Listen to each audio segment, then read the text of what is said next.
Tamam. Tamam. Good morning. Good morning. Kalimera. Okay, there are no Greeks here.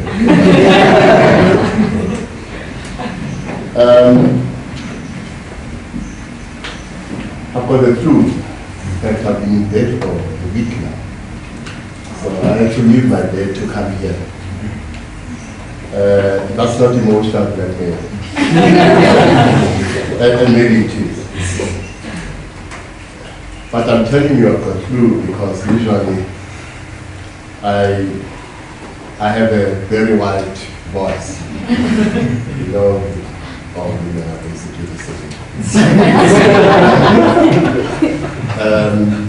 Unfortunately, that voice is not here today. You have my flu voice. But more importantly, I was amused by the applause congratulating the chef before you eat type of thing. But I was amused even more because I don't think on Saturdays. I forgot to tell Sumaya and Ibrahim that I don't think on Saturdays. I'll try to think today. I hope I'll succeed. The reason I said Tamapu, I think some of you may have understood why I said Tamapu. I'm a Sango. In fact, this weekend is very important. When I accepted the invitation, I forgot about the significance of this weekend. I should be in prayer at the moment. Because the 8th, the 9th, and the 10th April 2016 was the last weekend of my training as a Sango, that is a trust. My coming out ceremony took 3 days. Those of you know it takes 3 days. So the 8th, the 9th, and the 10th. And on the 10th, I was presented to the public as a Sango. And the fact that I'm a Sango has influenced the way I look at politics, the way I talk about politics, and the way I write about politics. It has even changed the process. Before I became a Sangoma, it was a simple matter of just agreeing to a radio or television interview, go there and share my analysis or my views. It was just a matter of sitting down to write an article or a paper, whatever I had to write. Being a Sangoma imposes a different discipline. In that, first of all, I must seek guidance from God. And I must seek guidance from my ancestors. And ask them, first of all, to help me speak and write with humility. Speak and write the truth, but do so with humility. You have asked me here to answer the question, what is the problem with our political debate? And I'm saying to you is that too many amongst us write and speak without humility. And that's not the same as saying they are right or they are wrong. Whether they are right or whether they are wrong, when they write and speak about South African politics, too many amongst us speak and write without humility. Humility is very difficult. I struggled with it quite a lot during my training. Because you can't be a Sangoma unless there is demonstrable evidence that, like a horse, a wild horse, or a wild bull, you have been broken and you are now there and you are humble. It's a lifelong journey to conquer my arrogance, to conquer the intellect. And by the way, one of the things you learn when you are training as a Sangoma is that the intellect is a very blunt weapon to make us understand the mysteries of the world and the universe. But let me leave that for another day. All I wanted to tell you in this part of my talk is that one of the challenges that faces all of us when we engage with political debate is that of engaging in that debate with humility. This is a very big topic. I will not be able to do justice to this topic in 35 minutes. So what I will do is just to flag the issues and during the discussion see whether we have enough time to go deeper into any of those issues. First of all, it is my belief that the content of our political debate is shaped by many things, some of which I will flag today. The first thing that shapes the content of our political debate is the fact that a lot of learning that happens in society, any society, is thoughtless. That is not the same as saying those who engage in any debate in any society do not apply their minds. They do. I'm not saying they do not think. I am saying a lot of learning that happens in society, any society, is thoughtless. In this way, those whose interests have become dominant in any society, whether it is class interests, whether it is racial interests, whether those interests are based on gender, culture, anything. Those interests, particularly those that are economic in nature, must be reproduced in that society. And they are reproduced in many ways. They are reproduced in learning spaces, in schools, in academia, and elsewhere. In other words, ideas that have become dominant, which prop up dominant interests in society, must be reproduced. But amongst many things, two things must happen. First of all, those whose interests have become dominant, whose worldview has become dominant, whose ways of being have become dominant, must make sure that the dominance of their views, worldview, ways of seeing, ways of being, becomes a canon of rational opinion. And anything outside that canon of rational opinion must be deemed irrational. So that's the first way in which they reinforce their dominance. The second way in which they reinforce their dominance is through language. And I'm not talking about English or French or Zulu or Xhosa. I'm talking about language as a means of creating meaning. how language is manipulated to give effect to the fact that reality, including political reality, is created by both the truth and lies, must be shaped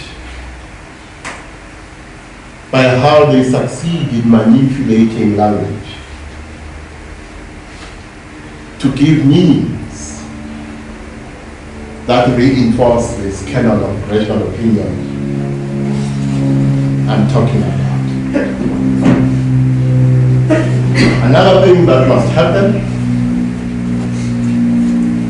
is that echo chambers must be created. And if they are very good at what they are doing, a single echo chamber must govern the entirety of society. And in this echo chamber, a view must be articulated at the top of the chamber, and the rest of society must parrot that view unthinkingly. That's another way in which this is done.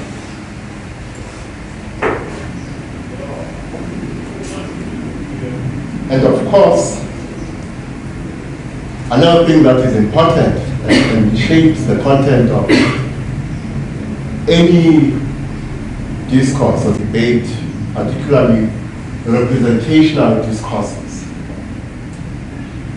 And here I would use the media as an example, because a lot of debate in South Africa happens in the media.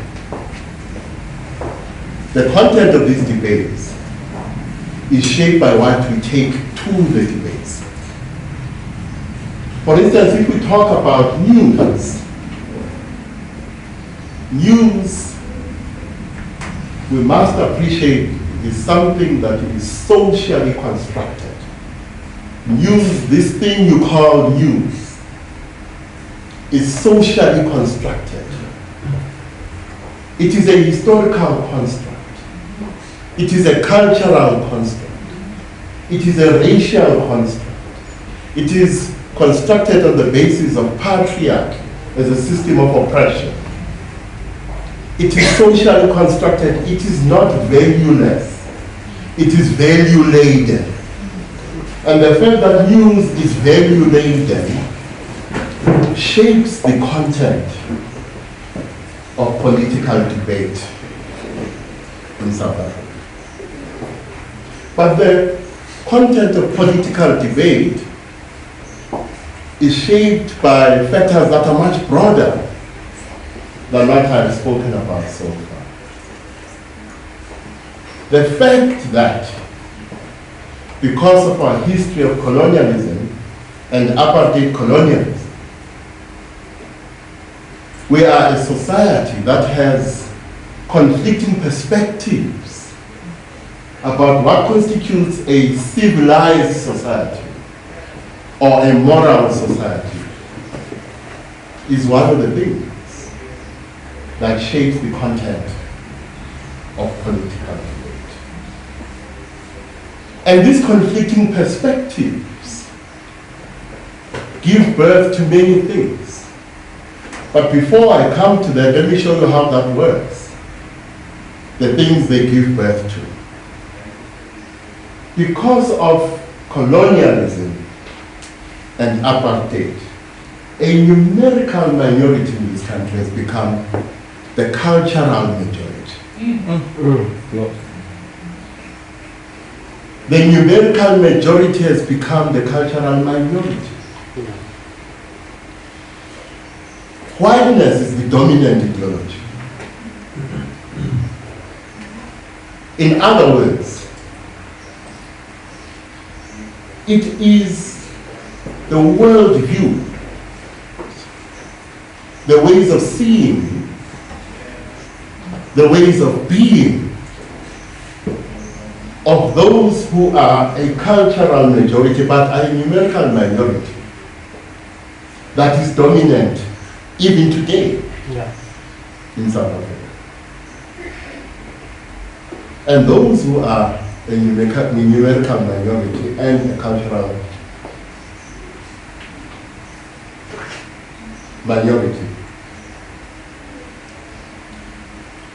are preponderantly black, and those who are the cultural majority are preponderantly white. There is a coincidence between the cultural majority and their dominant position in South African society on the one hand, and whiteness. And that is one of the factors that has given birth to an idea that sits deeply in the minds of many who are white. For reasons of political correctness, is seldom articulated until it is articulated, by mistake or otherwise, by Helen Zille. When she says, basically, we must be thankful for colonialism. It was not all bad. It gave us an independent judiciary, democratic institutions, fiscal infrastructure. This is a variation on the theme that were it not for colonialism, those who are not white and those who are not European will still be living under trees. But where does this idea come from? And it is a part of South African politics and how we debate South African politics. Where does this idea come from?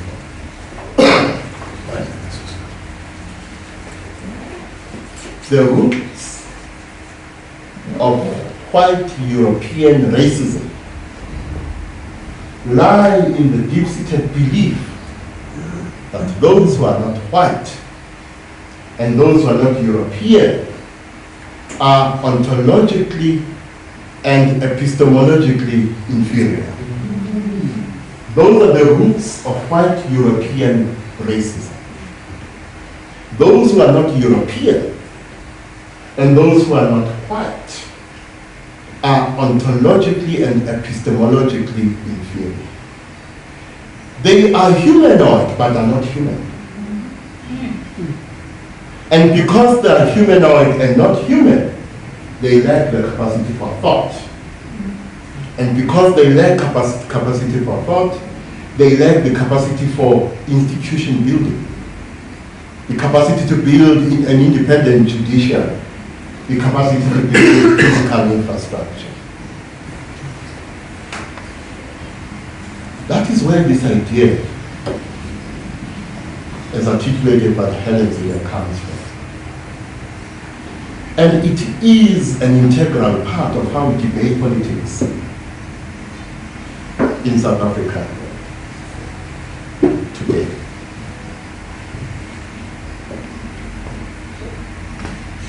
When you talk about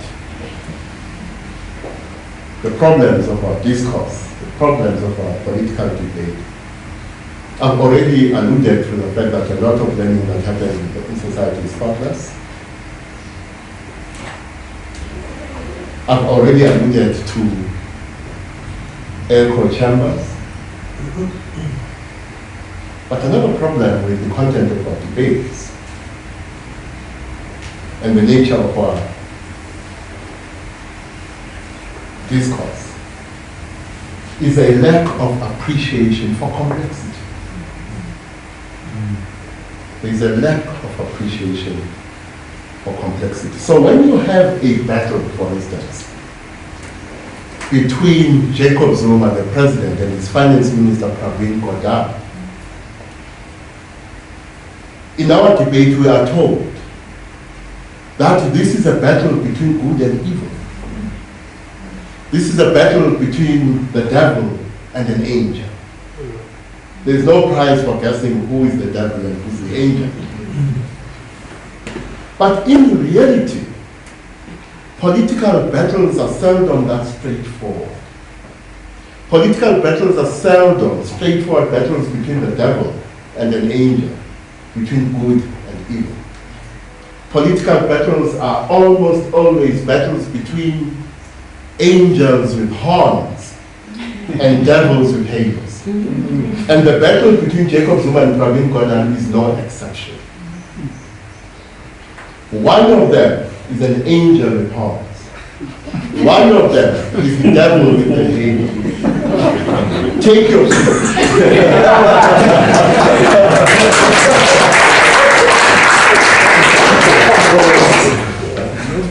But when I proceeded to study this battle as it was unfolding, I was struck by something else. That actually this battle is a battle between two sets of wolves in sheepskin. The difference is the quality of the sheepskin.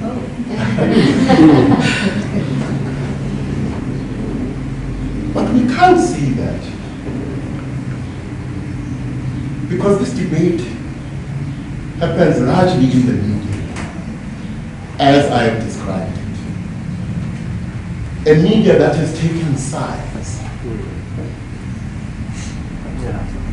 A media that has become factionalist in its orientation. You have ANN7 with its propaganda. For instance, yesterday when people asked me how did the marches go, I said, it depends. It depends on which television station you are watching. If you are watching the SABC, they were a flop. If you are watching ANN7, only white people turned out. If you're watching ENCA, millions marched.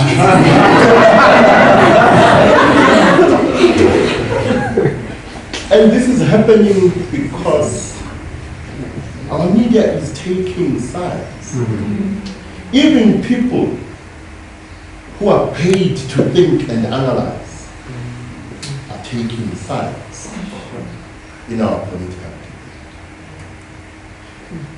If you invite me to a radio television interview and you ask me how do I feel, I will tell you I don't get paid to tell you how I feel. I get paid to tell you what I think. For instance, if you ask me how I feel about yesterday's marches, I will tell you that I want Zuma to go. And to go not yesterday. And not to go the day before yesterday. He should never have been president. Yes. That is how I feel. But ask me what I think. It will be easier to remove the ANC from power in 2019 than it will be to remove Jacob Zuma as head of state. That's what I think. If we have time, I'll come back to that. Give you my reasons. But as I was listening to different people speaking, calling for Jacob Zuma to resign, I was struck by something else. You know, if Ahmed Katrada stood on the highest mountain and expressed his opposition to Jacob Zuma, and as he did in his open letter, called for Jacob Zuma to resign, I would have no problem in believing that what Ahmed Katrada is saying comes from a good place, comes from an honest place, and comes from a genuine place. I cannot say the same about everyone who has come out publicly to condemn Jacob Zuma and ask for his resignation. It is not my view that every one of them is speaking from a good place, an honest place, or a genuine place. It is not everyone who condemns the devil who loves God.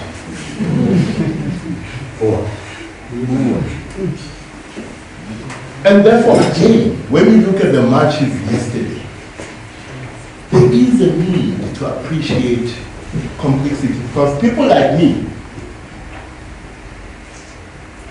are condemned by both sides. At the same time, I support corruption, I support Zuma, and at the same time, I support Francois. I'm accused of both. Because I must tell South Africans that things are either black or white. That's not how I see myself or my job. My job, I see it as to challenge your pre-existing views and to force you to challenge what you think.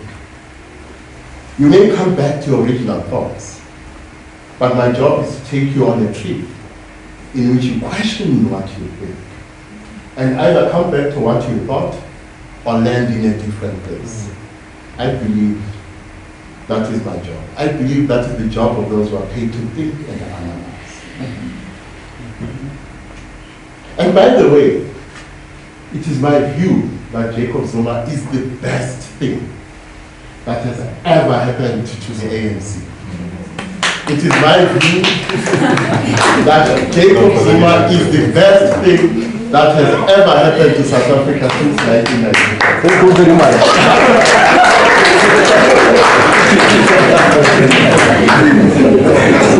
There are people, I hope that's not a workout.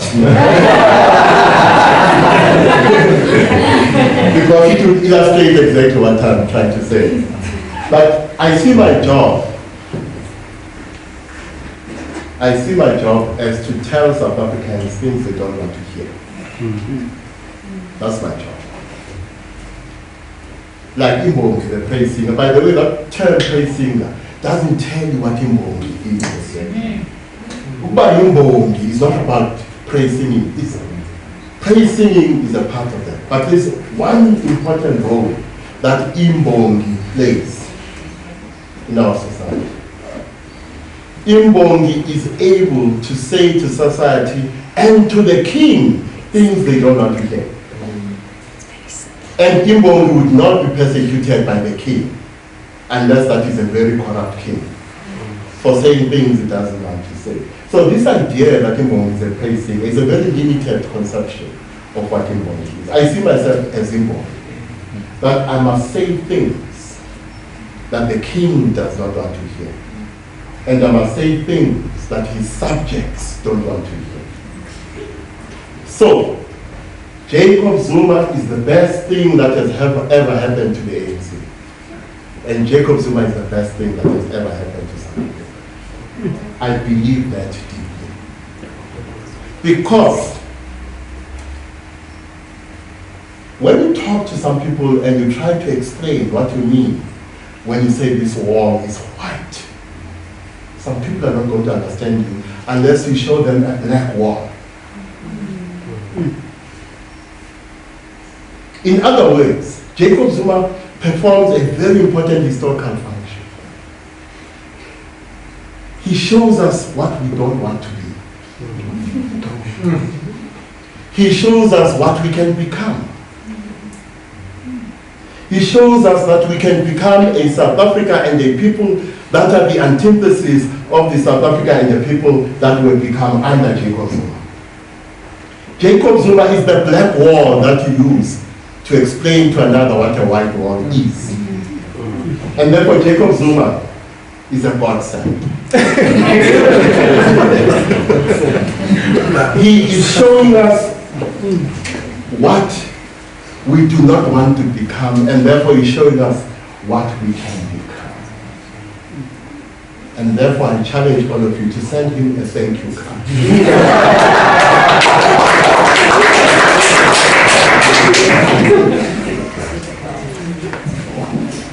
But when it comes to the Matshiqis and so on and so on and so on, because I have a feeling I'll be lynched if I don't tell you what I think about it and so on.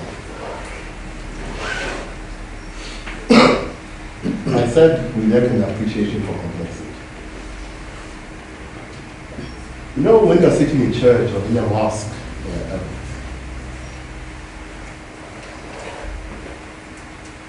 you are not praying for the same thing.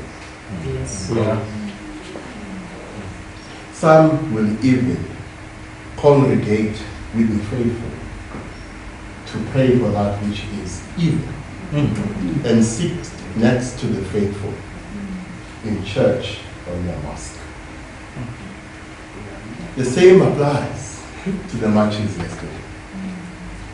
A friend of mine responded to an article I wrote this week, and he said, I agree with you. It is for the reasons you state in your column that there are people I am not prepared to march next to because we're not marching for the same thing. I want to march for things that are noble, but I know that their intent is ignoble. That they are using us as Trojan horses to achieve ends that have nothing to do with enhancing the democratic experience of our people. Thank you. Does this mean we must wait until everyone is honest before we do something? Is that what it means? We are going to sit and wait until every South African is honest. And once we are sure that every South African is honest, we will march. No. Revolutions are never fought under conditions of perfection. Nor are they fought under conditions of your own choosing. As long as you're conscious of the imperfections and you are vigilant of the motives that are not noble on the part of someone marching next to you, as long as you are vigilant, we can ill afford the luxury of saying, no, I'm going to wait until everyone is honest. And when I'm sure that everyone is honest, I will march. In other words, one of the dangers we face in our political debate, especially people like me, is the danger of analysis paralysis. We will analyze ourselves into a state of paralysis and do nothing. When the alternative is to recognize that the revolutions are not always fought in perfect conditions. In fact, I don't know of any revolution that was fought under conditions of perfection. But tactically, it is my view that the tactical approaches of those who are leading these marches is incorrect. I believe strategically they are incorrect. Do not call for Jacob Zuma to resign. Call for the ANC to remove it. There's a tactical difference between the two. When you call on the ANC to remove Jacob Zuma, the next thing you must do is not to be a celebrity who thinks the revolution will be televised. Because some of them, I think, they just want to be televised. They think you can win a revolution from press conferences and Twitter.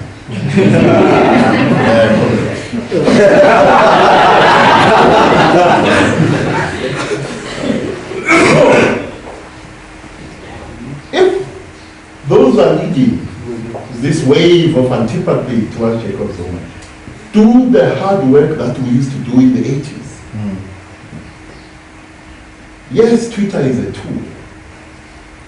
Press conferences are tools. But the most important tool is human contact. Organize. Because when you say to the ANC, remove Zuma, you will say to them, go and stand on the 6th floor. Look down there.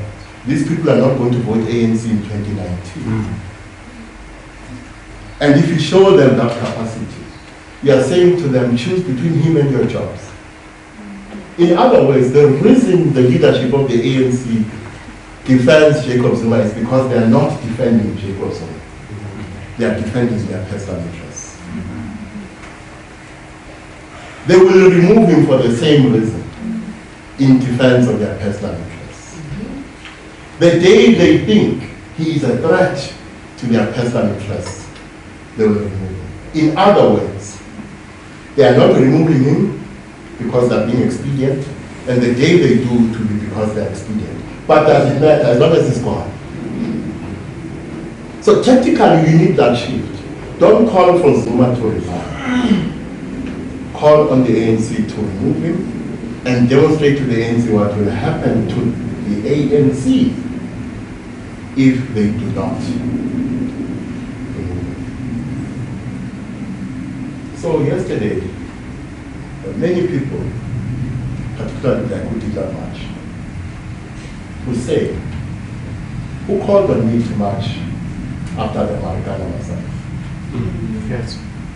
A student on an Ahmed Kathrada platform said, the Ahmed Kathrada Foundation must be consistent. Did they call on people to march in support of hashtag fees must fall? I don't think she's right or wrong, just making that point. We have black people who say, these white goggles who are learning the doi today, were they prepared to learn the doi to march against white racism? No. Are they prepared to call on South Africans to march and say, the economy is in white hands and that must end? Yeah. So, and what are they being accused of? Of supporting Jacob. And they are analysts, and they are pretend. And how long is it?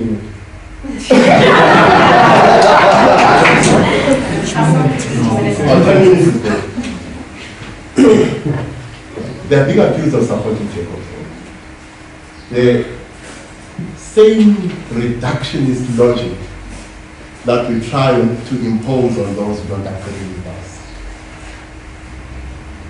The same reductionist logic that has become part of political debate in South Africa. In other words, we reduce ourselves to cheerleaders. You cheer Orlando Pirates, which is my team, the greatest team in the world.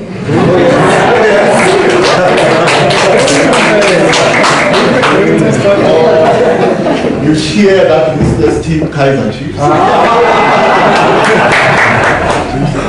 But let me show you how parts of our political debate work. I can demonstrate that Orlando Pirates is the greatest team, not in South Africa, but in the world. I can invite you to my house and show you only matches that it wins. Yes. And not show you matches where it loses. Yes. That's what we do in our political debate. Yeah. We tend to show people videos of the team we support, and all of them are videos of our team winning. We never show them videos of our team losing. That's the nature of our political debate. Now, as a former teacher, I have to ask you a question. Now, usually when I give this, my students will look away. And then once I start asking the question, those who know the answer will then look at me. And those who don't know the answer will look away. How many of you have heard of the Skakane report? The Skakane report. A report that was prepared by Advocate Moses Skakane, who investigated the allegation that when Pravin Gordhan was the SARS commissioner, he set up an intelligence unit unlawfully. Have you heard of this? You've listened to it. Who commissioned that investigation? Remember, the deputy commissioner was Ivan Pillay, and he had to go and all that. And you remember that Tom Yane is the commissioner of SARS. Who commissioned them? Okay, let me tell you. So journalists call me and they say this report is part of the agenda by Jacob Zuma to purge those who want to fight corruption in the state. They're persecuting PG. Ivan Pillay has been kicked out of SARS because they are against corruption. They are being purged. This Tom Moyane is being used by the president, and he's using the Skakane report to purge those who believe in good governance and are anti-corruption. And I say to the journalists, by the way, the report was commissioned by Ivan Pillay, not Tom Moyane. Unless Tom Moyane is able to be at two places at the same time. When the report was commissioned, he was Commissioner of Correctional Services. But we are not going to contaminate your prejudice. or your view with facts if the facts are inconvenient. That's another thing we do in our political debates. The Skakale report indeed finds that Pravin Gordhan acted unlawfully. You remember? Except that this is not true. There is no finding about Pravin Gordhan in that report. You see? But in support of Pravin Gordhan, some have used the argument that the president and Tom Muyanda are using its findings against Pravin Gordhan to persecute him. It does not make any finding about Pravin Gordhan at all. Nor does it make a finding about Ivan Pillay at all. Another tendency in South African political debates is for us to opine about documents we have not read. Example, the latest one. The latest one. The intelligence report. So I have the misfortune of having many friends who are lawyers and many friends who are journalists, which means I'm messed up. So my journalist friends, I see them on TV saying, the fake intelligence report, I call them, and I say, I've been sick, I've been sleeping. Has it been established that this intelligence report is fake? No, it hasn't been. Then I say, but you've been telling people on TV that it's a fake intelligence report. And by the way, have you read it? No, I've not read it. Others call me and they say, Pravin Gordhan is a spy, is working in pursuit of the interests of foreign intelligence and global white capital. And I say, according to whom? According to the intelligence report. Have you read it? No. That's another tendency in South African politics. We invoke documents we have not read to support our political positions. But remember this, political reality is created by both the truth and lies. I don't agree with former President Thabo Mbeki when he says lies and short legs. Lies have much longer legs than you believe. Lies do create reality in general. Lies do create political reality in particular. Political reality is created by both the truth and lies. Let me close by saying this. I started by saying that we engage with our political debate without humility. There's something else we don't do. It is to embrace our uncertainty. We speak with certainty about things we are uncertain about. That's another thing we do. We speak with certainty about things we are uncertain about. There is a connection between engaging with the political discourse with humility and embracing uncertainty.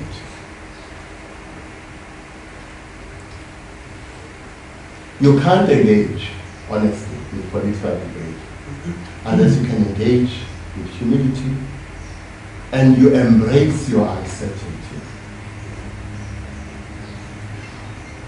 Because all of us, including Jacob Zuma and other leaders of the ANC, have partial access to the totality of our political reality. All of us. All of us have partial access to the totality of our political reality. And that is why all of us must be humble when we engage in political debate. No one has complete access to any political reality.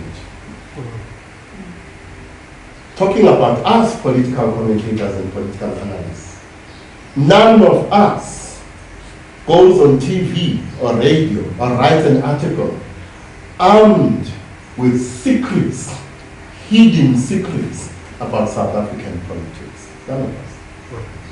And that's why we must engage with the political debate from a position of humility. Finally, every cause, no matter how noble, has its tyrants. Thank you.